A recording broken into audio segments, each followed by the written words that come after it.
संत रामपाल जी महाराज एक ऐसे महान संत जिन्होंने अपनी सतभक्ति, तत्व ज्ञान, करुणा और सेवा के बल पर समाज में नई मिसाल कायम की है। संत रामपाल जी महाराज की अगुवाई में उनके सभी सतलोक आश्रमों से समाज कल्याण के अद्भुत कार्यों ने समाज को सुनहरे भविष्य की एक नई उम्मीद दिखाई है। संत रामपाल जी महाराज से नाम दीक्षा लेने के बाद लाखों लोगों की लाइलाज बीमारियां जैसे कैंसर, एड्स आदि ठीक हुई। संत जी के ज्ञान से प्रेरित होकर उनके अनुयायियों ने लाखों यूनिट रक्तदान किया।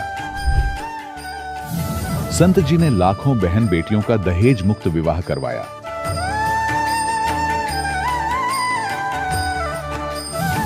संत जी ने लाखों लोगों का नशा छुड़वाया, करोड़ों उजड़े परिवार बसे। संत जी के आश्रमों में समागम के दौरान निःशुल्क नेत्र चिकित्सा, दंत चिकित्सा प्रदान की जाती है। संत रामपाल जी महाराज द्वारा समय समय पर पर्यावरण संरक्षण के उद्देश्य से बड़े स्तर पर वृक्षारोपण किया जाता है। संत जी ने जरूरतमंदों को तत्काल राहत पहुंचाने के लिए एम्बुलेंस सेवा शुरू की। संत जी अपने अनुयायियों को देहदान के लिए प्रेरित करते हैं, जिससे मानवता की सेवा और चिकित्सा क्षेत्र में सुधार हो सके। संत रामपाल जी महाराज के सभी आश्रमों में हर रोज निःशुल्क भंडारा आयोजित किया जाता है, जहां हर वर्ग, हर जाति और हर धर्म के लोग एक साथ बैठकर भोजन करते हैं।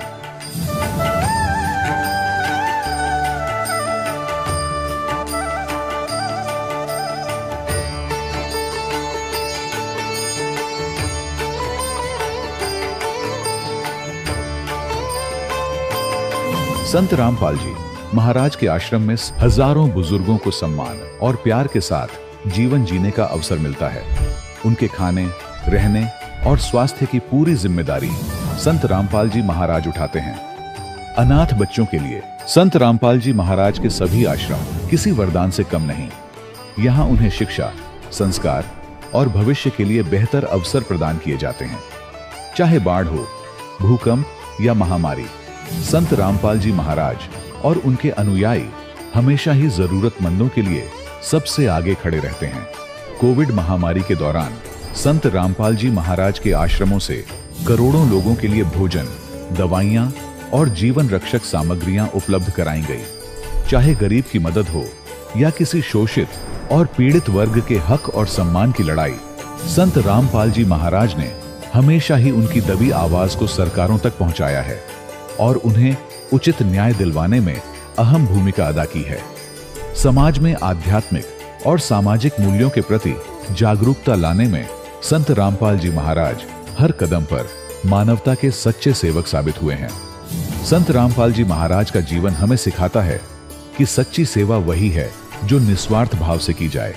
आइए हम भी इस महान सेवा के कार्य में इस महान संत से जुड़ें और संत रामपाल जी महाराज से नाम दीक्षा लेकर अपने जीवन को धन्य बनाएं।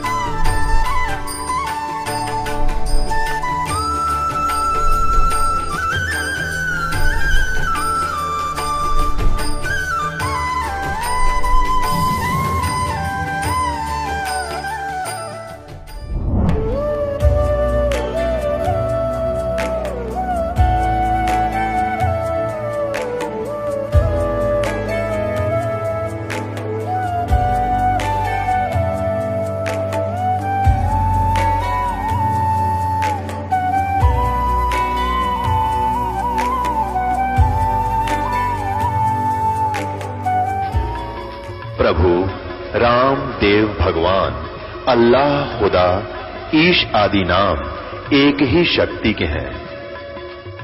वो कैसा है, कहां है, कैसे मिलता है, किसने देखा है?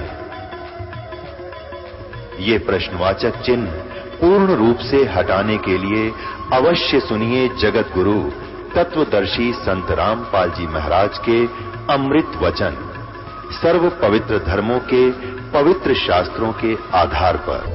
नमस्कार दर्शकों, आजकल कई पंथ परमात्मा प्राप्ति का दावा करते हैं और भोले भाले साधक उनकी बातों में आकर अपने अनमोल मानव जीवन को व्यर्थ कर देते हैं। एक ऐसी ही कहानी है बिहार के निवासी हरिवंश जी की, जो परमात्मा प्राप्ति के लिए कई पंथों में गए। इन्होंने 24 वर्षों तक निरंकारी पंथ में पूरी श्रद्धा के साथ प्रचारक की सेवा भी की और लगभग 12,000 लोगों को निरंकारी पंथ से जोड़ा, लेकिन फिर भी इन्हें बीमारियों ने घेर लिया। हरिवंश जी की जिंदगी तब बदली जब उन्हें संत रामपाल जी महाराज द्वारा लिखित पुस्तक ज्ञान गंगा प्राप्त हुई। आखिर ज्ञान गंगा पुस्तक में ऐसे कौन से राज संत रामपाल जी महाराज ने उजागर किए, जिसे पढ़कर लोग संत रामपाल जी महाराज के आश्रम में खींचे चले आते हैं। आइए जानते हैं इसके पीछे की सच्चाई क्या है। सुनते हैं हरिवंश जी की कहानी उन्हीं की जुबानी। नमस्कार सर। नमस्कार सर, क्या नाम है आपका? हरिवंश राय मधुकर। सर, आप कहाँ से आए हैं? हम बिहार वैशाली जिले से कटहरा ग्राम से आए। सर, आप क्या काम करते हैं? हम तो ऐसे कलाकार थे। आकाशवाणी पटना रेडियो स्टेशन से लोकगीत गाते थे, दूरदर्शन से भी हम लोकगीत गाते रहे हैं। अभी इन दिनों हम अध्यात्म से जुड़ गए, तब से ही हम गाना बजाना छोड़ दिया। सर, संत रामपाल जी महाराज जी से नाम दीक्षा लेने से पहले आप क्या भक्ति साधना करते थे? हम अध्यात्म से जुड़े हुए थे और प्रभु परमात्मा के पाने की चेष्टा से, लगन से मैं कई मत पथ में गया, जहां हमको इस जिज्ञासा से गए कि हमको प्रभु परमात्मा की जानकारी होगी।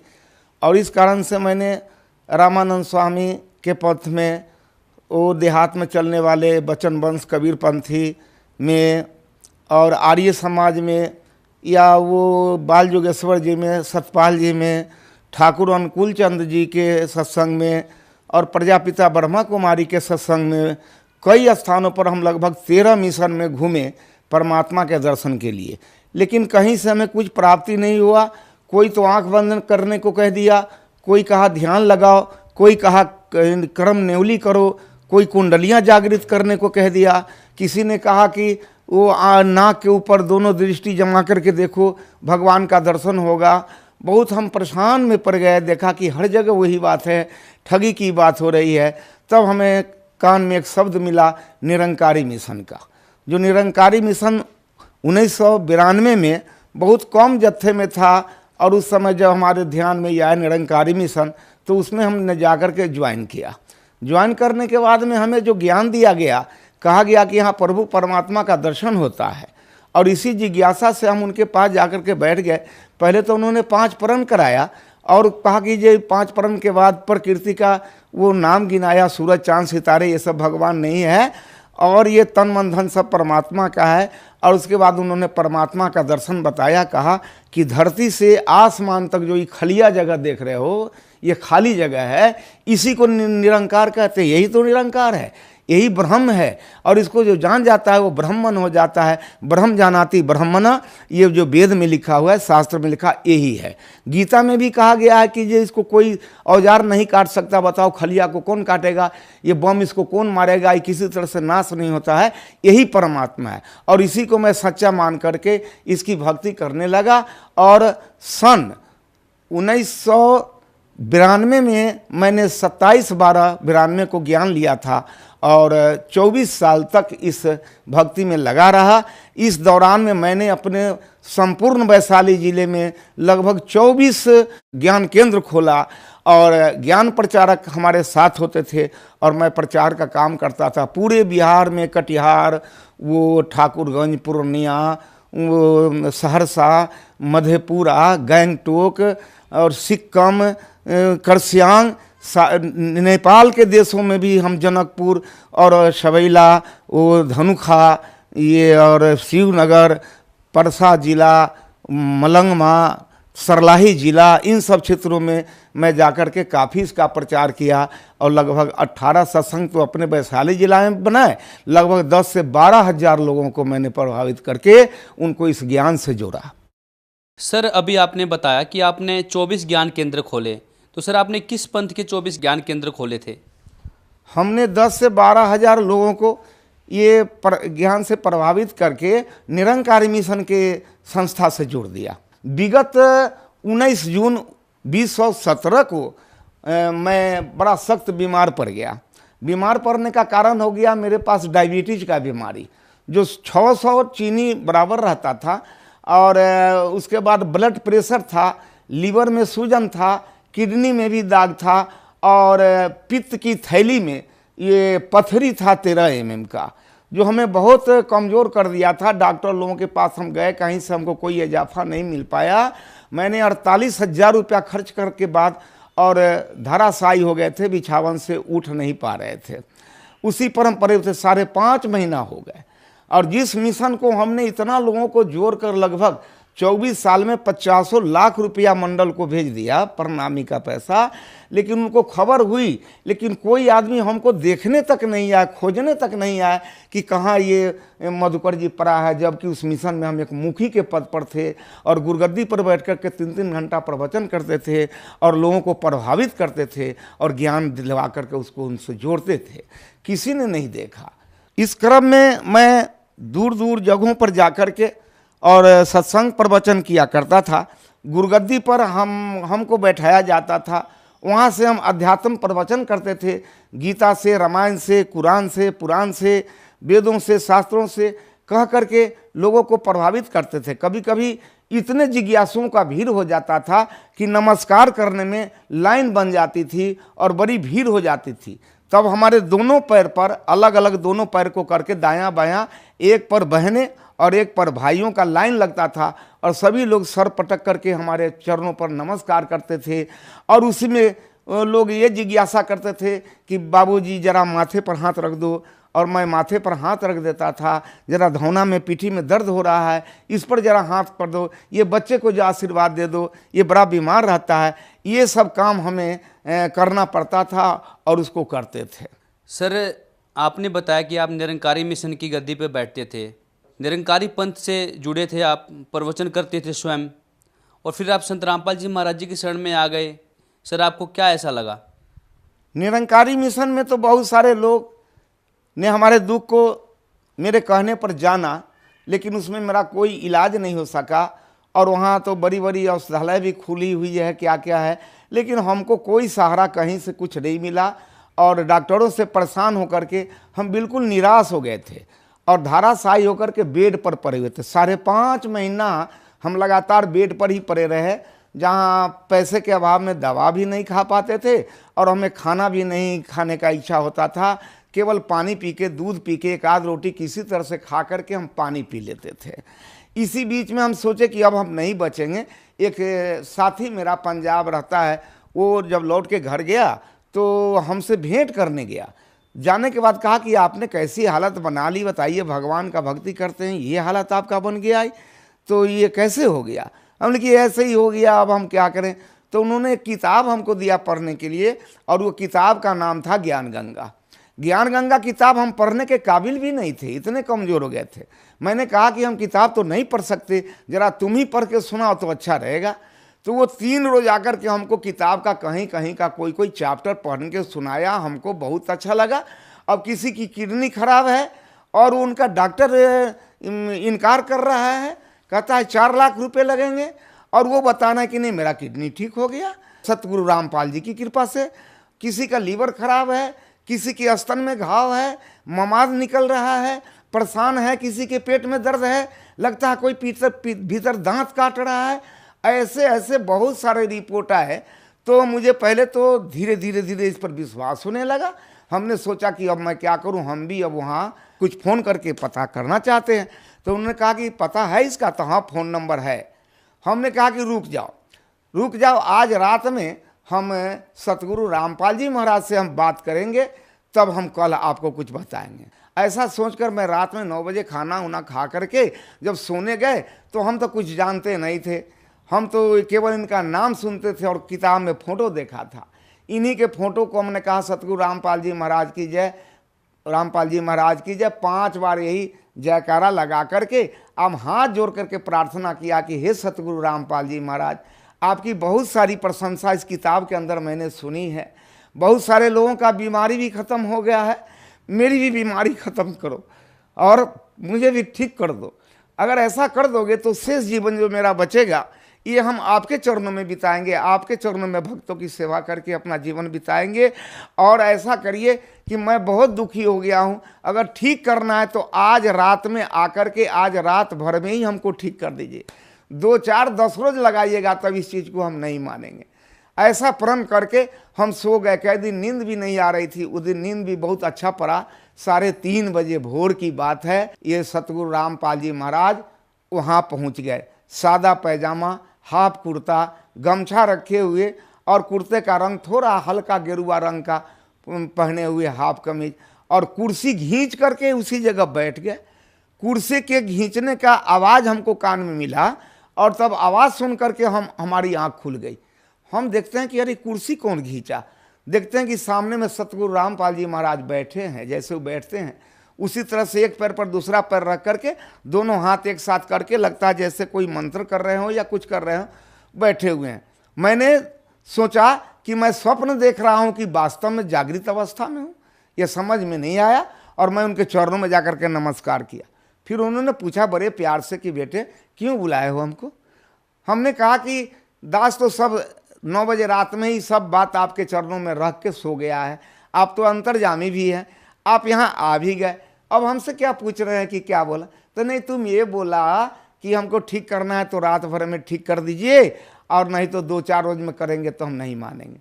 हम कि जी सरकार ऐसा तो दास बोला है, अब मरता क्या ना करता, बीमारी को तो लाजिम है अच्छा होने का, इसकी तत्परता में हम आपके सामने ऐसा बोला है, हो सकता है गलती ही हो गई है, तो आप पिता तुल्य हैं, पिता है ही, आप हमारे माफ़ी करके और हमको ठीक कर दीजिए। हम तो फिर भी यही कहेंगे। हंसने लगे, कहे कि बेटे तुम्हारे सर पर बहुत सारे भार हैं, बहुत सारे बोझ लाद लिया तुम, ये बताओ तुम्हारे चरणों में कितने आदमी का सर गिरा है। हमने कहा इसकी कोई गिनती नहीं है, अनगिनत है, वो 50 हजार लाखों लोग इस पर माथा पटके होंगे, इस चरण पर, इसका कोई ठिकाना नहीं है। अब बताओ इतने दिन का जटिल बीमारी तुम कहता रात भर में ठीक कर दो, ठीक तो हो जाओगे। तू नाम दीक्षा ले ले, भक्ति कर, मर्यादा में रह, तू ठीक हो जाएगा। और मेरे पास आ गया तो मैं कुछ होने वाला नहीं, घबराओ नहीं। और ये सब पूछ करके और हमको कहे कि जब ठीक है, जब ऐसी ही बात है तो फिर कल से तू ठीक हो जाओ। ऐसा कह के हमारे सतगुरु रामपाल जी महाराज जो आकर के हमको बताए और वहाँ से चले गए और ऊपर दक्षिण की दिशा में इस तरह से उड़ गए, बहुत देर तक हम खड़ा होकर देखते रह गए जब तक आंख से ओझल नहीं हुआ और दक्षिण दिशा की तरफ वो चले गए। मैं फिर चौकी पर बैठ गया, जो 6 महीना से उठ नहीं पा रहा था, खा नहीं पा रहा था, चहल टहल नहीं पा रहा था। मैंने अपने बाजू पर बाजू रख के अंदाज किया कि मेरी क्या हालत है, तो मैं अपने में बहुत दुरुस्ती पाया, ताकत पाया और हमको लगा कि कोई नई ताजगी आ गई। और मैं बिछावन पर से उठ करके सामने मेरा रोड है, उसी रोड पर चला गया और 4 किलोमीटर पैदल हम चले गए, घूम करके टहल के 4 किलोमीटर चले आए। मैंने गऊओं को बांध दिया पानी डाल करके और उसको बांध करके नादी पर खाने के लिए लगा दिए, अपना मुंह भी धो लिया और स्नान भी कर लिए। फिर पत्नी के पास आए तो हमने कहा कि, तो देख करके बोली कि क्या कर रहे हैं आप, कहीं मुंह के भरे गिर जाओगे, तुम्हारा 6 महीना से बीमारी आदमी है, कौन सा नाटक कर रहे हैं। उनकी नाटक नहीं कर रहा हूँ, हमारे पास अभी सतगुरु रामपाल जी महाराज का दर्शन हुआ, वो आए थे और आकर के हमको ठीक होने का वरदान दे दिया कि कल से तुम ठीक रहोगे, इसलिए मैं आया हूँ, आज मुझे खाना बनाकर खिलाओ। तो कहा कि जो आदमी खाना नहीं खा रहे हैं, 3 महीना से खब्बे न करते हैं, कोई चीज़ खाना देते हैं तो बिगड़ जाते हैं, गुस्सा करते हैं, अभी खाना कैसे खा लीजिएगा। हमने खिलाओ ना, हमको बहुत भूख लगी है महाराज, हम खाना खाना चाहते हैं। वो खाना बनाने लग गई और हम उस दिन से प्रतिदिन कुछ न कुछ अच्छे ही होते जा रहे हैं, अच्छे ही होते जा रहे हैं। और ज्ञान लेने के बाद मैं बड़ा प्रसन्न हुआ। मेरे कलेजे में ये पित्त के थैली में जो पत्थर था, वो पत्थर का दर्द कभी कभी हमको होता था। तो ट्रेन में हमको वो दर्द होने लगा, लौटने के बाद भी हमको खाने की इच्छा नहीं हो रही थी। हमको लगा कि फिर पहले जैसा बीमारी हो गया और ये दर्द हो गया। हमारे साथ के लोग बहुत खाने को प्रयास किया, हम ये कुछ नहीं खाएंगे, मेरा तबीयत ठीक नहीं है। जब दिल्ली से बिहार जाने के क्रम में 5-6 स्टेशन जब आगे गाड़ी बढ़ गई कानपुर के लगभग, तो रात में एकाएक वो रामपाल जी महाराज सतगुरु फिर ट्रेन में आए और मैंने देखा कि वो आए। आने के बाद में लगता था कि वो किसी को खास व्यक्ति को खोज रहे हैं। आते आते मेरे बेड के पास चले आए। सीट पर मैंने खिड़की की तरफ सिर करके सोया हुआ था, चित्त पड़ा हुआ था। वो सीधे दोनों हाथ को इस तरह से बनाए हुए आए और मेरे कलेजे में दोनों हाथ को घुसेड़ दिया। जब हाथ इसमें घुसेड़ दिए तब हम देखते हैं कि नहीं, एक खुला मड़ई में हम पड़े हुए हैं, मेरा लाश पड़ा हुआ है और उसमें से हम निकल कर 2 हाथ की दूरी पर अलग बैठे हुए हैं और मेरे लाश में ये दोनों हाथ समा दिया। वैसा वैसा वहाँ 5-6 लाश और पड़ी हुई थी, जिसको देखकर यह प्रतीत होता था कि मेरे बाद इन सब लाशों का भी ऑपरेशन होगा। दोनों हाथ निकाल करके वो ये क्या कहते हैं, शकरकंद के कच्ची काटा हुआ जैसा, बहुत थाक जैसा, एक थाक निकाल करके इधर रख दिया, इधर से निकाल कर थाक इधर रख दिया और दोनों को खूब मलमल करके और उसमें से लार जैसा लस्सेदार उसमें से झाग निकाले, बोतल में पानी रखे हो तो बोतल से पानी रख के मलमल के और सबको साफ किया। जेब से रुमाल उजला निकाल करके सबको एक एक करके पोंछ को फिर थकिया करके पोंछ कर और मेरे कलेजे में बाएं साइड में फिर थकिया दिया। इधर वाला भी पोंछ कर दाहिना साइड में थकिया दिया और उंगली से ऐसा ऐसा ऐसा ऐसा करके मानो जैसे सिलाई कर दिया और सिलाई करके हाथ से इस तरह से पोंछ दिए तो वो घाव भी लगा, ख़त्म हो गया। सुबह में हम उठे, लोग पूछे कि मधुकर जी आप रात खाना नहीं खाए, आप कुछ खाओगे? हमने यहाँ खाएंगे। इच्छा है? हमने की बहुत इच्छा है। क्या खाओगे? हम जो खिला दो, भात खिला दो, दाल खिला दो, वो रोटी सब्जी खिला दो, चिवड़ा दही की जो खिलाओगे हम खाएंगे। लोग कहने लगे कि आप कोई चीज़ खाना नहीं चाहते थे, अभी सब कुछ खाना चाह रहे हैं, ये कैसे हो गया? तो हमने कहा कि नहीं, अब जो बीमारी मेरा था ये सतगुरु रामपाल जी की कृपा से ये अब ख़त्म हो गया। सर, संत रामपाल जी महाराज जी से यदि कोई श्रद्धालु नाम दीक्षा लेना चाहे तो कैसे ले सकते हैं? ले सकते हैं। अभी उनके बहुत सारे चैनल चल रहे हैं, जिस चैनल पर इनका प्रोग्राम बराबर होते रहता है, शाम में होता है, दोपहर में होता है, तो आप उस पर ध्यान देंगे तो चैनल चलते हुए वो नीचे में उनका फ़ोन नंबर आता है, जहाँ जहाँ उनका आश्रम, सतलोक आश्रम, और उसका फ़ोन नंबर उस पर नीचे लिखा रहता है। उसी फ़ोन नंबर को आप नोट कर लीजिए और उसी फ़ोन नंबर से आप पूछ लीजिए, आपको बता दिया जाएगा कहाँ एरिया है, किस जगह रहते हैं, आपके नज़दीक में कौन सा नामदान केंद्र नज़दीक पड़ेगा। वहाँ जा कर के आप आसानी से ज्ञान ले सकते हैं, नामदान ले सकते हैं और अपने जीवन को बदल सकते हैं, अपने जीवन को सुहेला कर सकते हैं।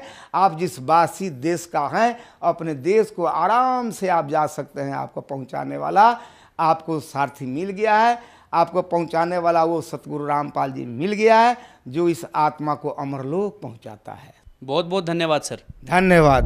दर्शकों, अभी आपने सुने संत रामपाल जी महाराज से दीक्षा प्राप्त करके सुखी हुए भक्त के अनुभव। अब देखिए जगत गुरु तत्वदर्शी संत रामपाल जी महाराज के मंगल प्रवचन। दुनी कह यो देव है और देव कहते हैं ईश, ईश कहे यू कोई पार ब्रह्म है पूर्ण विश्व बीश। ऊपर देवता बातें करते हैं, दुनिया तो कई देवताओं में से, ब्रह्मा विष्णु महेश में से। ब्रह्मा विष्णु महेश कहते हैं नहीं, ये तो कोई गुप्त शक्ति है, निरंजन होगा, निराकार भगवान ही साकार होकर आया है। और निराकार कहता मुझे नहीं मालूम, ये तो कितो और तो शक्ति है, कोई परब्रह्म हो सकता है। इस तरह की टिप्पणियां उत्तराखंड में हो रही हैं। जब 25 दिन के परमात्मा हो गए, ना कुछ खा रहे हैं ना पी रहे हैं, लेकिन शरीर स्वस्थ ऐसा है जैसे बच्चा किलो दूध पीता हो डेली। इतने स्वस्थ कमल की तरह खिल रहे हैं, प्रतिदिन बढ़ रहा शरीर, स्वस्थ है, लेकिन खा पी कुछ नहीं रहे तो नीमा को चिंता होगी। अब कहते हैं भक्ति मुक्ति ले उतरे, वो मेटन तीनों तापे। मोमन के डेरा लिया कहे कबीरा बाप। कितने दयालु भगवान। कहते हैं गरीबदास साहिब जी ने कलम तोड़ व्याख्या की अपने परम पिता की। कहा कि सेवक होकर उतरे हमारे लिए, क्योंकि वो हमारे बाप है, हमारे पिता हैं, हम उसकी संतान हैं। काल हमारा दुरुपयोग कर रहा है, हमें सता रहा है। ये क्यों सता रहा है, क्यों दुख दे रहा है इतने? ये क्योंकि ये प्रतिशोध ले रहा परमात्मा से कि इसके बच्चों ने सताऊंगा तो वो रोएगा बैठ कर सतलोक में। उसको दुखी करने के लिए, और किस लिए कि मुझे क्यों निकाल दिया, जबकि इसने गलती खुद करी। वहां पर दुर्गा के साथ, प्रकृति के साथ इसने जुल्म करना चाहा। परमात्मा ने तो इसने कम्मे को वहीं स्थान दे दिया था, तुम यहाँ मर लो फिर तुम।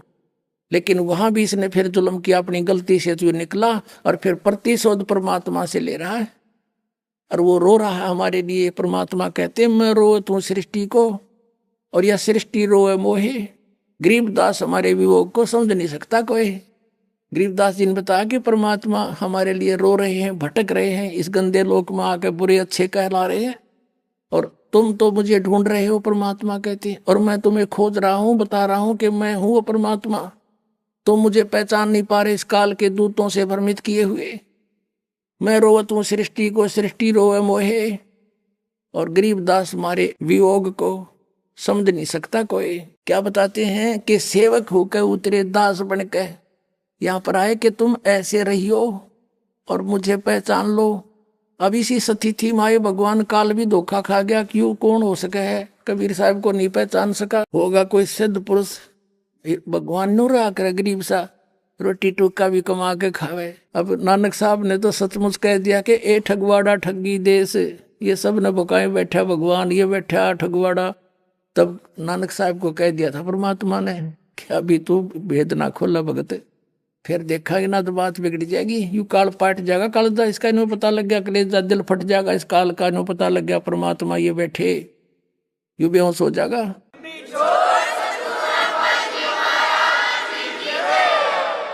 अब क्या बताते हैं, सेवक होकर उतरे इस पृथ्वी के माँ, और किस लिए? जीव उदाहरण जगत गुरु। जीव का उद्धार करने के लिए जगत गुरु, सारी सृष्टि को सत्ज्ञान देने वाले। और गरीबदास जी कहते हैं मैं बार बार बलिहारी जाऊं उस महापुरुष परमात्मा के। किस प्रकार रहे यहाँ पर, यहाँ वही बताते हैं। भक्ति मुक्ति ले उतरे ये मेटन तीनों तापे, मोमन के डेरा लिया वो कहे कबीरा बापे। अब कहते हैं कि परमात्मा, गरीबदास साहब कह रहे हैं, भक्ति और मुक्ति लेकर प्रकट हुए, यथार्थ ज्ञान देने के लिए यहाँ पर आए। और मेटन तीनों ताप, सब दुख दूर करने के लिए आपके परमात्मा आए थे। और अब इस दास को भेज दिया। आप देख लेना, जिस दिन आपको पूरा विश्वास नहीं हो जाएगा Kabir is God nothing else, उसी दिन आपका सब सुख शुरू हो जाएंगे।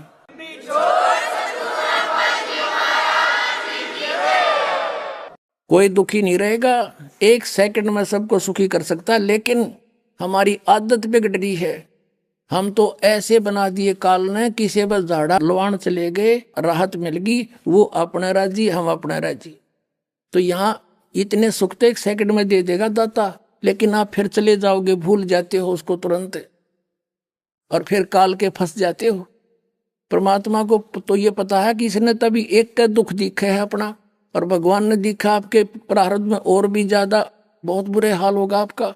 उनको भी दुख दूर करने के लिए भी विधि आपको तैयार करवाओगा, उसकी व्यवस्था करेगा भगवान। इसलिए जब आपको विश्वास हो जाएगा, अटल विश्वास हो जाएगा, उस दिन के बाद देख लेना, जब कांटा भी लाग ले किसी परिवार के सदस्य का, गारंटी देता है दास।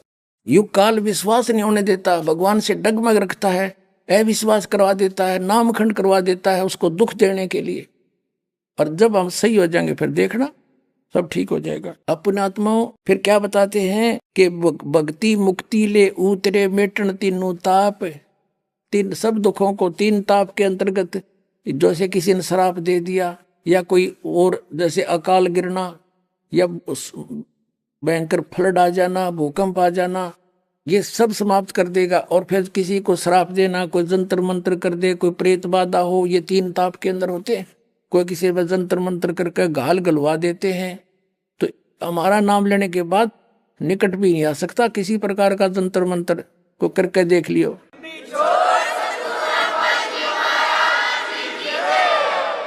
आपको बहुत से प्रमाण पुस्तक में भी लिख कर दिए हुए हैं। यहाँ पर बहुत भक्त बैठे हैं।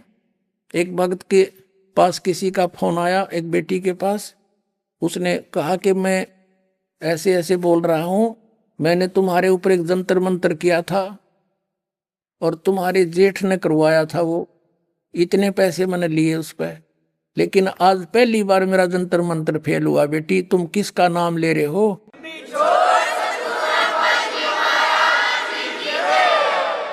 उसने कहा बेटी तू किससे उपदेश ले रही है वो लिए रखना, और मैं आज पहली बार आपको साची बता रहा हूं कि मैंने इतने पैसे लिए, फलाना तेरे जेठ का नाम और उस गांव का है, और मैंने खूब जंतर मंतर कर लिए, उधर मेरी चीज गई नहीं।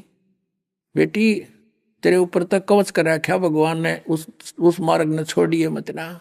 आज तक सुखी हो परिवार, और पहले बुरा हाल था उसका। अब परमात्मा 25 दिन हो गए ना कुछ खावे ना पीवे। माँ उसकी जो मुंह बोली माता थी नीमा बहुत चिंतित हुई, पिता को भी चिंता हुई, यानी मुंह बोले माता पिता थे। अब नीमा ने फैसला कर लिया कि भगवान जयू बालक मर गया तो साथ मरेगी या दासी आपकी, और जीव नहीं मैं इसके बिना। या तो परमात्मा देना नहीं था खिलौना ही भगवान शिव जी, और आप दे कर ले रहे हो भगवान, ये मार नहीं उठेगी मेरे तय। यूं कह के फूट फूट कर रो रही थी। अब रिमोट तो कबीर देव वो बैठा सामने पालने में झूल रहा था, लेटा था, उसके हाथ में है। शिव जी को प्रेरणा करी कि कौन दुखी है। नीचे आया साधु रूप बना कर, संत रूप बना करके पूछा कौन है तू, क्यों रो रही है। नीमा ने कहा महात्मा जी आप जाओ, आपके सत्र का मेरा दुख दूर करना नहीं है। फिर भी कहा शंकर भगवान ने कि बेटी यूं कहते हैं अपना दुख किसी को बता दे हल्का हो जाता है, और मेरे लायक होगा तो मैं करूंगा। तब उसने बताया कि मेरे शंकर भगवान ने एक दिन अर्ज करी थी, मेरे शंकर भगवान ने कमल के फूल पयू बालक मुझे दे दिया, हम नहीं संतान थे, और आज ये कुछ खाता पीता नहीं, 25 दिन का हो गया, अब ये मरेगा और गेल मैं मरूंगी बाबा जी, मैं जी नहीं सकती इसके बिना। पता नहीं क्या जादू कर दिया इस बालक ने मेरे पे। तब उसने कहा कि ला बेटी मुझे दिखा तेरा बेटा कहाँ है। वो लाई उठा के और चरणों में डालना चाहा परमात्मा को कि चरणों में डाल दूं उस महाराज जी के। वहां उसने ऐसे नीचे को डाला, परमात्मा वहां से हाथ से ऊपर उठ गया आकाश में, और शिव जी के सिर के बराबर में अपने आप हवा में स्थिर हो गया 25 दिन का बालक।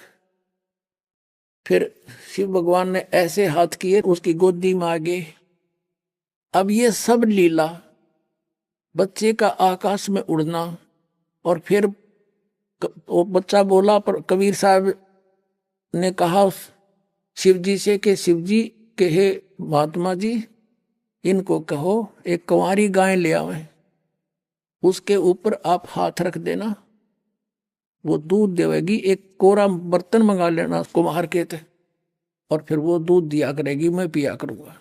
7 बार चर्चा करी। जब वो बच्चा बोल रहा था शिव जी से, तो नीमा ने ये सब करामात उस साधु की जानी कि ये साधु संत खड़ा है, ये बहुत करामात वाला है, बहुत शक्ति वाला है। मेरे बच्चे को हम उड़ा दिया और बोल रहा बतला रहा है। उसी समय उसने कहा कि तेरा पति कहाँ है। किसने? शिव भगवान ने, शंकर भगवान ने साधु रूप में खड़े थे। और जाओ एक कुंवारी गाय ले आओ, एक कुम्हार के घर से एक बर्तन ले आना कोरा छोटा। नीरू गाय कुंवारी गाय ले आया, एक कुम्हार के घर से बर्तन धो धा के उसको, और भगवान शिव ने साधु रूप में खड़े थे उस बछिया के कमर पे हाथ मारा। आदेश परमात्मा के से कबीर साहब ने कहा था। एकदम लंबे लंबे सतन हो गए और दूध चल पड़ा। ऐसे नीचे पातर कर लिया, अपने आप दूध से भर गया। परमात्मा ने पिया। बोलो सतगुरुदेव।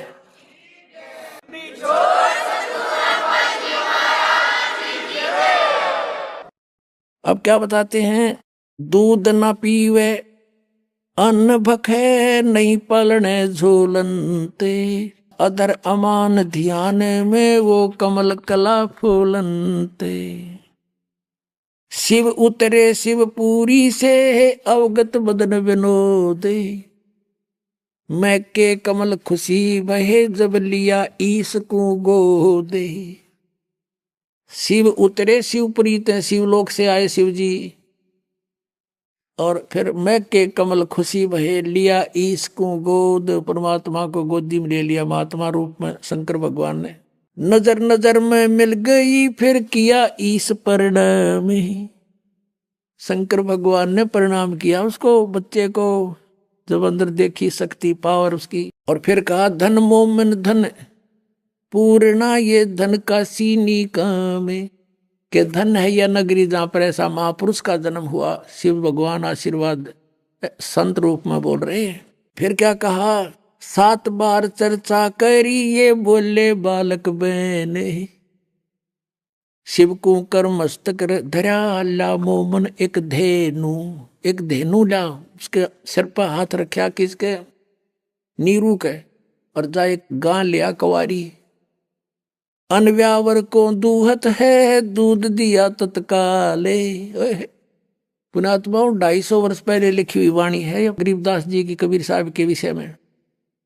क्या कहा है, अनव्यावर को, बिना ब्याई को, कवारी को दूहत है दूध दिया तत्काले, पीवे बालक ब्रह्म गति ता शिव भय दयाले। ये तो आदरणीय गरीबदास साहिब जी के द्वारा परमात्मा ने कहा भी आपने पढ़ा था कबीर सागर में, के 12वें पंथ में मेरी वाणी प्रकट होगी मेरी महिमा की फिर दोबारा, क्योंकि कबीर पंथियों ने कुछ अटकलबाजी लाके कबीर सागर में कुछ उल्ट पुल्ट कर दिया जैसा उनकी समझ में आया। काल के दूध थे वे। अब यहाँ जो परमात्मा ने कंवारी गाय का दूध पिया, वहां एक प्रकरण था कबीर सागर में, और शिव जी के बारे में था, क्लियर नाम नहीं था, जैसे गरीबदास जी ने खोल दिया। उसमें ये लिखा था कि एक दूत आया, उस दूत ने पूछा कि माई क्यों रो रही है, तो परमात्मा ने ही खुद कहा उसको, दूत को यानी शिव जी को, देवदूत को, देवदूत समझ रहे थे उधर। फिर उसके आशीर्वाद से दूध दिया। जब बालक ने दूध पिया, उससे पहले नीरू गया था रामानंद के पास कि मेरे ऐसे एक बालक कमल के फूल पे मिला मैंने जंगल में, ये वो दूध ना पीता। महात्माओं के पास कुछ विद्या होती है, बताओ मुझे जंतर मंत्र जिससे वो दूध पी ले। तो रामानंद ने अपना जो जंतर मंत्र बताया उसने कुछ नहीं पिया। उसने इतना जरूर बताया कि तेरे घर में जो बालक तुझे मिला है ये कोई सिद्ध पुरुष है, कोई ज्ञानी आत्मा है, ये ऐसा वैसा व्यक्ति नहीं है। इतना रामानंद ने नहीं पता था भगवान आ रहा है। तो यहाँ उन्होंने उस दूत प्रकरण को हटा दिया और रामानंद जी से जोड़ने की चेष्टा की कबीर सागर में। अब दिखाता हूँ आपको। और परमात्मा ने इसलिए गरीबदास जी में अपनी वाणी अपनी महिमा फेर फीड करी, वह सच्चाई जीवित रखने के लिए। अब देख कबीर सागर दिखाता हूं। ये कबीर सागर है और ये कहां से प्रकाशित है, ये कौन है इसका संशोधन करता, ये कबीर पंथी ही है। कबीर पंथी भारत पथिक स्वामी युगलानंद बिहारी द्वारा परिकृत मुद्रक एवं प्रकाशक है खेमरा श्री कृष्ण दास प्रकाशन, अध्यक्ष श्री वेंकटेश्वर प्रेस, खेमरा श्री कृष्ण दास मार्ग, मुंबई। ये ऐसे। अब इसके ये है ज्ञान सागर पृष्ठ 74 पे। सुन जुल्हा मन भयो आनंदा, जिमी चकोर पायो निश्चंदा। जब कबीर परमात्मा मिले, वो कहते हैं बालक मिला इतना खुश हुआ। ले सुत चले हर्ष मन कीना, तातों पुन अस बोल ही लीना। सुत काशी को ले चले, लोग देखण ते आवे। अन्न पानी बख्शे नहीं, जुल्हा शोक मनावे। गरीबदास जी की वाणी और परमेश्वर की वाणी जो धर्मदास द्वारा लिखी गई थी वो सेम मिल रही है। कुछ है कि इन्होंने गड़बड़ी की, वो यहां से पता चलेगा। जब जुल्हा मन कीन तिवाना, रामानंद सो कही उत्पाना। मैं सुत पायो बड़ा गुणवंता, कारण कौन बखे नहीं संता। जैसे साधु संतों के पास जाकर प्रार्थना किया करते थे गृहस्थी लोग कि मेरे बच्चे का कुछ हो गया, जंतर मंत्र करो, वो लड़का कुछ नहीं खाता। रामानंद ध्यान तब धारा, जुल्हा सो तब वचन उचारा। पूर्व जन्म में ते ब्राह्मण जाति, हर सेवा की नी भलभाती। कुछ तुम सेवा हर की चूका, ताते भयो जुल्हा का रूपा। अब थोड़ी बहुत दिव्य दृष्टि काम करे थी, ने बताया कि तू पहले जन्म में ब्राह्मण था, इब तू ऐसे ऐसे बन गया। प्रीति प्रभु गई तोर लेनी, ताते उद्यान में सुच तो दीनी। इसलिए भगवान ने तेरे को एक जंगल में कोई पुत्र दे दिया। आगे क्या बताते हैं, हे प्रभु, अब नीरू बोल रहा है, प्रार्थना कर रहे हैं रामानंद से, हे प्रभु जस कीन तस पायो, आरत हो तो दर्शन पायो। कि मैंने कोई गलती करी तो मैं जुल्हा बना, वह तो मैंने भोग लिया, पर एक समस्या और आ गई। सो कहो उपाय गुसाई, बालक अक्षुधावंत कुछ खाई। अब क्या बताते हैं, रामानंद अस युक्ति विचारा, तुम्हारा सुत कोई ज्ञानी अवतारा। बछिया जाही बैल नहीं लागा, सोले ठाड करो ते आगा। कहते हैं वो बछिया लाओ जिसके कभी बैल ने टच ना करी हो कंवारी। बछिया ताही बैल नहीं लागा, सोले ठाड करो ते आगा। उसको लाके उसके पास खड़ी कर दो। दूध चले ते थनते, दूध ही धरो छिपाई, अक्षुदावंत जब होवे ताको देव खवाई। ये तो रामानंद ने कहा, बताया कि ऐसे ऐसे करो। रामानंद तो कुछ और जंत्र बताए थे। अब देखो यहां क्लियर होता है, जुल्हा एक बछिया ले आवा और चलो दूध कोई मर्म न पावा। अब ये दूध कौन आ गया पूछिए इन पे। गरीबदास जी ने फिर क्लियर किया ये कहानी, ये गड़बड़ कर दी थी यहाँ पर। और चलो दूत जुल्हा हरसाना, राख छिपाई कहो नहीं जाना। अब क्लियर दास बताओगा। पुण्यात्माओं, आपने अभी सुना था भगवान की वाणी कबीर सागर में, जब तक वो ठीक का समय नहीं आवेगा ना, इतना तो मेरी बात एक नहीं जच्चा है। और जब वो ठीक का यानी निर्धारित समय आ जाएगा, फिर सारी बात सच्ची होंगी। अब क्या बताया है कबीर परमात्मा ने, अभी आपने देखा था 12 पंथों के बारे में, और आखिरी बार में पंथ गरीबदास पंथ बताया था। फिर अब और दिखाते हैं थोड़ा सा क्लियर, जो ईब होगी या वाणी कि उस 13वां जो वंश है मेरा, ये 12 अंश वंश जो मैं भेजूंगा, ये फिर आगे चल के इसके इनके पंथा में काल अड़ंगा डालेगा, और 13वां जो आवेगा वो सारा क्लियर कर देगा। अब ना तो कति क्लियर गरीबदास जी की वाणी में, और ना कति क्लियर रहा कबीर सागर में, इन औरों ने गड़बड़ कर दी। अब इस दास के ऊपर कृपा करी कति क्लियर करने की। अभी आपने सुने संत रामपाल जी महाराज के मंगल प्रवचन।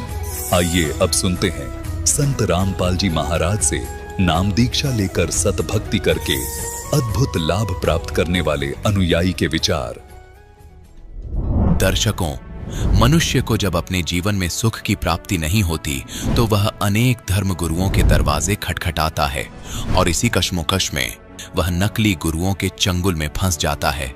एक ऐसी ही कहानी है हरियाणा के रहने वाले पाली नागर जी की। पाली नागर जी परमात्मा प्राप्ति के लिए अनेक धर्म गुरुओं के पास गए। इन्होंने गुरमीत राम रहीम जी से भी नाम दीक्षा ली, लेकिन फिर भी इन्हें सुख की प्राप्ति नहीं हुई। ना ही इन्हें शारीरिक सुख मिला और न ही मानसिक शांति मिली। पाली जी का कहना है कि मेरी जिंदगी तब बदली जब मुझे संत रामपाल जी महाराज की शरण मिली। जब से मैंने संत रामपाल जी महाराज से नाम दीक्षा ली है, तब से मेरा जीवन पूर्ण रूप से बदल गया है। आज मैं सुखी और स्वस्थ हूं। दर्शकों, पाली नागर जी ने आखिर क्यों गुरमीत राम रहीम जी को छोड़कर संत रामपाल जी महाराज की शरण ग्रहण की? आखिर इसके पीछे मुख्य कारण क्या रहा? आइए जानते हैं पाली नागर जी की कहानी उन्हीं की जुबानी। नमस्कार सर। नमस्कार सर। क्या नाम है सर आपका? जी, पाली नागर नाम है मेरा। कहाँ से आए हैं सर? जी, मैं शिवानी बोलान, जिला हिसार, हरियाणा से आया हूँ। सर, संत रामपाल जी महाराज की शरण में आने से पहले आप क्या भक्ति साधना करते थे? मैं उसको भक्ति नहीं बोलूँगा आज, वो बिल्कुल मैं ड्रामा किया करता था भगवान के नाम पे, भक्ति के नाम पे। और मैंने ऐसा कोई पंथ और ऐसा कोई मंत्र, ऐसा कोई संत नहीं छोड़ा देश के अंदर कि जो मेरे से बचा हो। एक एक्टिव और एक ऐसा एक्टर था कि मैं बचपन से ही मैं स्टेज पे प्रोग्राम किया करता स्कूल टाइम में। वही ड्रामा, वही एक्टिंग मैंने अपने निजी ज़िंदगी में डाल ली और मैं संतों की शरणों में जाने लगा। और मुझे लोग देते थे, मैं गा तब जाता था, शब्द वाणियाँ कहता था, और मैं लोगों को तरह तरह के भगवान के बारे में अचंभित करने वाले नुस्खे बताया करता था। और भगवान की वो रोचक और भयानक वाणियाँ जो मैं बताता था, लोग बड़े ध्यान से सुनते थे और मेरे प्रति मेरी बहुत रिस्पेक्ट करते थे, बहुत आदर करते थे। इस तरह में मेरा सफ़र एक मान बिडाई में चला गया और मैं ड्रामे करता रहा भगवान के नाम पे। और मैंने सबसे पहले एक गुरु बनाया। उस गुरु का नाम था सत्य प्रकाश जी महाराज, जो हमारे हरियाणा में पड़ता है कि हाँसी शहर, वहाँ पर उसका आश्रम है। और उसके बाद मैंने सरसा में गुरमीत राम रहीम सिंह जी से भी मैंने उपदेश लिया। मैंने ये सुन रखा था बचपन से ही कि गुरु के बगैर कल्याण नहीं, इसलिए मैं गुरु को सिर्फ धारण किए हुए था, लेकिन गुरु से मुझे ज्ञान प्राप्त नहीं हुआ। मैं उनकी शरण में जाता रहा, सिर्फ एक अपने भावना में अपनी मन को शिथिल करने के लिए, अपने आप को संतुष्टि दिलाने के लिए मैं लगा रहा और मैं निरंतर चलता रहा। उसके बाद मैं सतप्रकाश जो मेरा जो गुरु था, जहाँ मैंने 13 साल अपने ज़िंदगी के वेस्ट किए, वहाँ उसने मुझे उत्तराधिकारी बना दिया और मुझे एक संत की पदवी दे के मेरे लिए अलग से एक आश्रम बना के दे दिया। और मैं नामदान के द्वारा लोगों को मिसगाइड करता रहा, भक्ति के नाम पे ठगता रहा और उनसे पैसे ऐंठता रहा और उनको गलत रास्ते पे लगाता रहा, जिससे मेरा आर्थिक बेनिफिट होने लगा। और मेरी इतनी संतुष्टि तो हो चुकी थी, कोई संत तो है नहीं, तू करता है तो क्या बुरा करता है, सभी ऐसा ही करते हैं। सभी कहते हैं कि भगवान निराकार है, तो भी मैं भी निराकार कहने लगा। और मेरे को जो नाम उपदेश दिया गया था उस संत के द्वारा, वो नाम था शब्द स्वरूपी राम। धन धन सतगुरु, वहाँ उसका नारा जयकारा हुआ करता, तो मैं धन धन सतगुरु का नारा लगाता था। और मैंने उस शब्द के ऊपर मैंने एक ग्रंथ की भी रचना की, तो वो ग्रंथ आज भी मेरे पास है। जो ग्रंथ मैंने शब्द स्वरूपी राम के नाम से शब्द ज्ञान आत्म कल्याण नामक एक ग्रंथ भी मैंने छाप के लोगों में बांटा, जो आज भी लोग पढ़ते हैं उस ग्रंथ को, और आज भी उसी चक्कर में वो मेरी रिस्पेक्ट करते हैं। तो मैंने उस गुरुजी से पूछा कि हे गुरुजी, शब्द स्वरूपी राम ये कौन है? तो वो कहते थे कि बस शब्दे धरती, शब्दे आकाश, शब्दे सद भया प्रकाश, कि भाई शब्द ही परमात्मा है।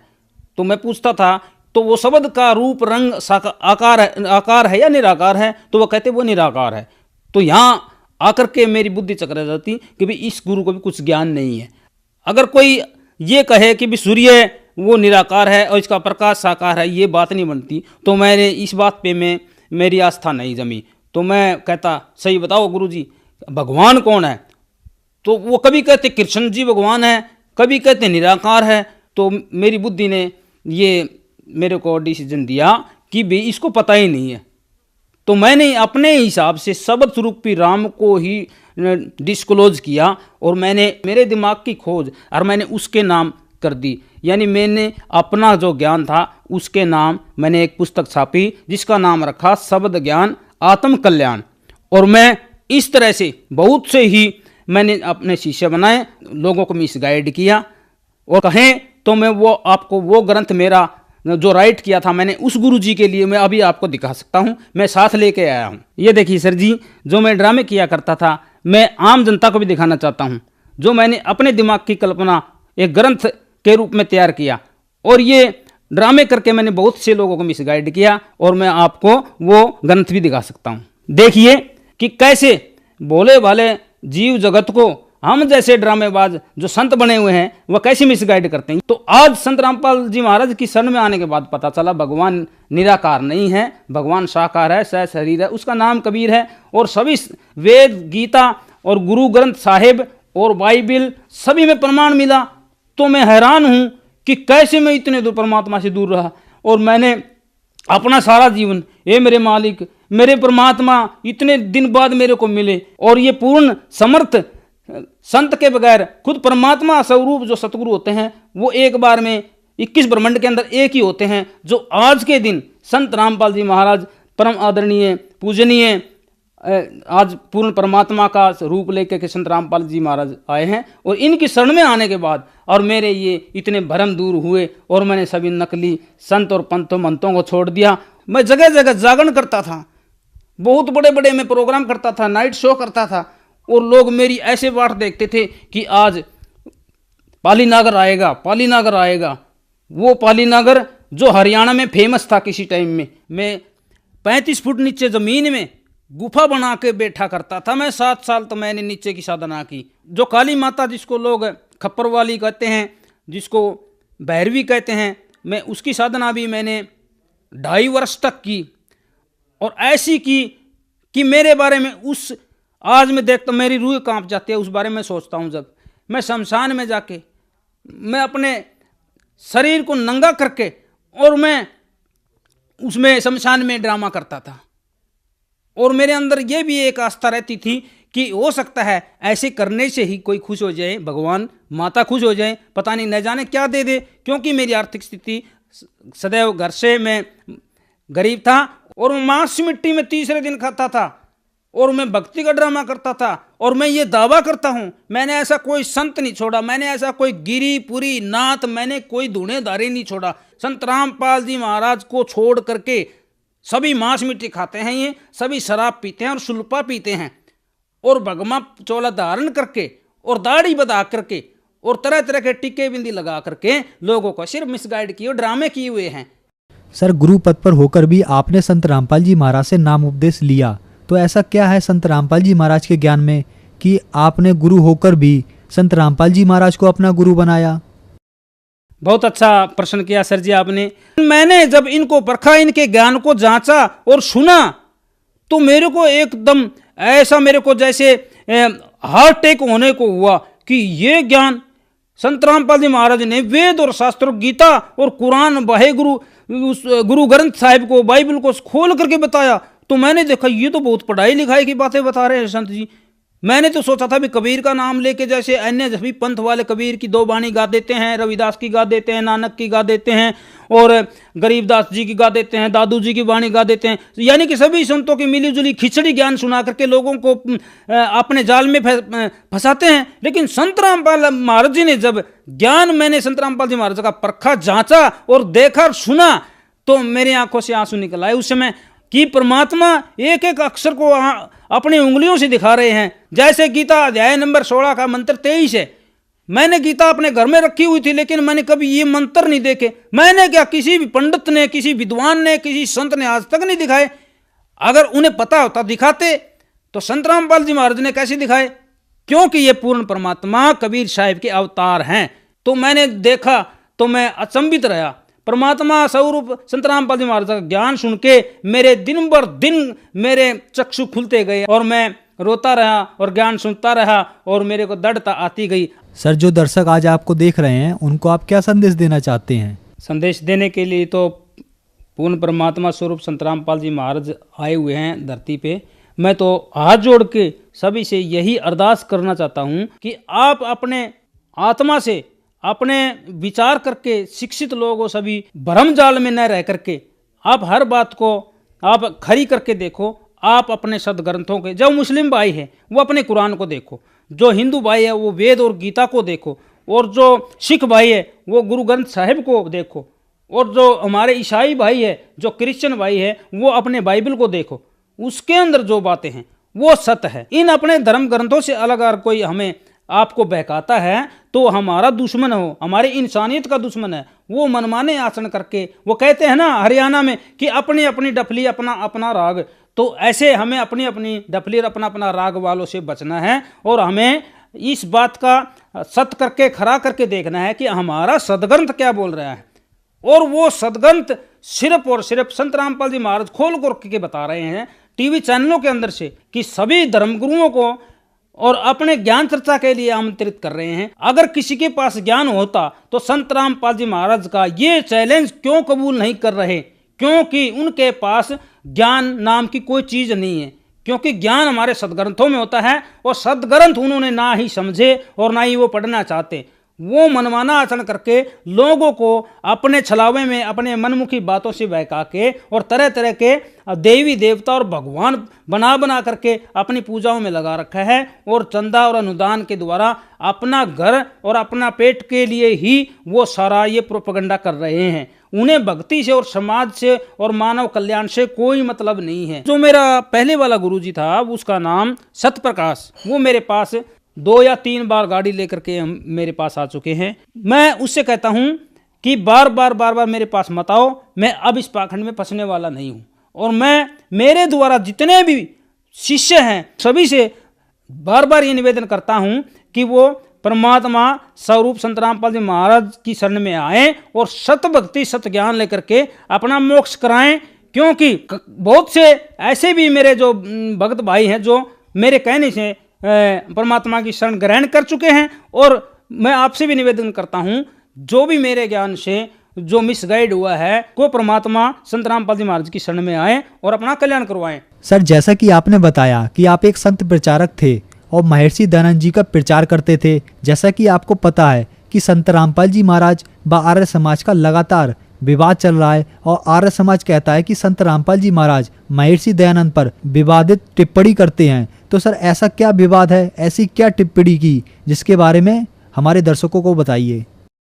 कम से कम मैंने 15-20 साल तक आर्य समाज महर्षि दयानंद जी के का बहुत में अनुसरण किया है। महर्षि दयानंद जी के बहुत मैंने प्रचार किए हैं। आर्य समाज में अग्नि विषम देव जो हमारे हिसार के अंदर बस स्टैंड के पीछे मठ है, मैं वहाँ रहा करता अग्नि विषम देव जी के साथ में आर्य आचार्य है। और गांव-गांव में स्कूलों में मैं प्रचार के रूप में महर्षि दयानंद जी की मैं महिमा बिडाई गाया करता। लेकिन मेरे को जो महर्षि दयानंद जी का सत्यार्थ प्रकाश है उस बारे में उस समय मुझको कुछ भी पता नहीं था और मैं गेरुए कपड़े पहन के भगमा कपड़े पहन के उनके विचार प्रकट करता था और लोग बड़े पसंद करते थे। लेकिन संत रामपाल जी महाराज की शरण में आने के बाद मेरे को पता चला जो आर्य समाज के लोग हैं, जो मेरे जैसे निकम्मे, वो क्यों संत रामपाल जी महाराज के पीछे पड़े हुए हैं। महर्षि दयानंद ने लिखी हुई है, क्या सूर्य पे आदमी रह सकता है। महर्षि दयानंद ने लिखा है एक जगह पे कि अगर लड़की 24 वर्ष की हो जाए, आर्य को चाहिए कि 48 साल के मनुष्य के साथ उसकी शादी करनी चाहिए। क्या हमारे समाज में ये संभव है? क्या हमारी लड़की 24 वर्ष की हो तब 48 साल के इंसान के साथ हमें उसको विवाह कर सकते हैं? उसका संत रामपाल जी ने अपने घर से नहीं बनाई, ये सत्यार्थ प्रकाश के अंदर से निकाल करके अखबार में लेख लिखा और तब उन लोग विरोध किया। और भी बहुत सी टिप्पणियां मैं आपको बता सकता हूं। जैसे महर्षि दयानंद ने लिखा है कि जब कोई बहन बेटी हमारी विधवा हो जाए तो उसका दूसरा विवाह मत करो। तो पूछने वाले ने जब पूछा कि इससे क्या होता है, तो महर्षि दयानंद ने लिखा है धर्म है ना जो पति वर्ता का, वो धर्म गिर जाता है। तो पूछने वाले ने कहा तो उसकी सारी उम्र, जो जवान लड़की होती है सारी उम्र उसकी कैसे व्यतीत होगी। तो महर्षि दयानंद ने उत्तर दे रखा है कि उसे चाहिए कि वो अन्य पुरुष 11 पुरुष तक के साथ में नियोग कर सकती है, यानी कि पति पत्नी व्यवहार कर सकती है। ये टिप्पणी नहीं है, ये हकीकत महर्षि दयानंद जी का ज्ञान है जो संत रामपाल जी महाराज ने दुनिया को दिखा दिया और जिससे उन्होंने विरोध शुरू कर दिया, क्योंकि उन्हें अपनी रोजी रोटी की का खतरा है। क्योंकि जिस सत्यार्थ प्रकाश से और जिस महर्षि दयानंद के नाम से वो प्रोग्राम करके लोगों से दान लेते थे और जगह जगह प्रोग्राम करके गांव में स्कूलों में, वो उनके प्रोग्राम बंद होने का उन्हें खतरा है, इसलिए वो विरोध करते हैं। तो इस तरह से महर्षि दयानंद के जो अनुयायी है, जो समर्थक हैं, उनके साथ साथ अन्य धर्मगुरुओं के भी परमात्मा स्वरूप संत रामपाल जी महाराज ने सच्चाई बताई है कि वो कहते क्या हैं और उनके धर्म ग्रंथों में क्या लिखा है। तो अन्य जितने भी संत, जितने भी मंत, जितने भी पंथ है, कोई न खतरा हुआ कि तुम्हारा अगर ज्ञान अज्ञान जो दुनिया में फैलेगा तुम्हें कौन मानेगा। क्या इस तरह से सच्चाई छुप सकती है? नहीं छुप सकती। तो हमें आज पता चला है कि संत रामपाल जी महाराज किसी की कोई गलत टिप्पणी नहीं करते, जो बताते हैं वो हकीकत बताते हैं, वो सत्य बताते हैं। और अगर वो सत्य और हमारे जैसे निकम्मे और मूर्ख लोगों को अगर गलत लगे तो वो संत रामपाल जी महाराज का कसूर नहीं है। उनका तो ये नेचर है कि समाज को सुधारना है और नकलियों से बचाना है और असली की पहचान करानी है, जो हमारे शास्त्रों में ज्ञान भरा पड़ा है। सर, संत रामपाल जी महाराज से नाम दीक्षा कैसे ले सकते हैं? संत रामपाल जी महाराज से नाम उपदेश लेना बहुत ही आसान है। बहुत से इंटरनेशनल टीवी चैनलों पे परमात्मा स्वरूप संत रामपाल जी महाराज के सत्संग प्रवचन आते हैं और उस पे डिस्प्ले होते हैं नीचे पीली पट्टी पे फ़ोन नंबर। उन फ़ोन नंबरों को आप नोट कीजिए और फ़ोन मिलाइए और जो फ़ोन पर पे बात आप जिस भगत से होगी, भगत भाई से, वो उससे संपर्क करके, और परमात्मा संत रामपाल जी महाराज ने जगह जगह शहरों में, जगह जगह गाँव में और देश विदेश में नामदार केंद्र खोल दिए हैं। आप कहीं से भी नाम उपदेश लेकर के अपना कल्याण करवाइए और सतभक्ति प्राप्त करके मोक्ष की प्राप्ति कीजिए। धन्यवाद सर। सत साहिब।